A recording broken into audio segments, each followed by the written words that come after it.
ওইটাই আমি মুর্শিদাবাদে এক জায়গায় বললাম, আপনাদের এই জলসার স্টেজের কাগজটা হচ্ছে কিয়ামতের আলামত। বললে কেন? মাদ্রাসার জলসা।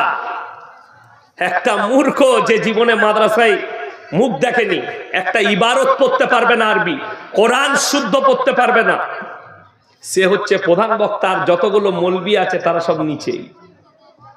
আমি বললাম এটা কিয়ামতের আলামত, অন্য কিচ্ছু না। আলেমরা বস থাকবে আর মূর্খরা সমাজকে দিন বুঝাবে। আলেম প্রতিবাদ করলে স্টেজে সেই আলেমকে লোক অপমান করতে চাইবে। জেনে রেখে দিবেন, সমাজ যখন এই আলেমের কদর করবে না, আল্লাহ ইলমের থেকে আগে বড় বড় আলেম দিকে দুনিয়া থেকে তুলে দিবে।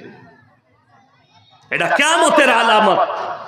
আর মানুষ এমন লোকের কাছ থেকে দিন শিখবে, তার নিজস্ব দিন থাকবে না, সে লোককে যে দিনটা বুঝাবে গুমরাহি ছাড়া আর কিছু না।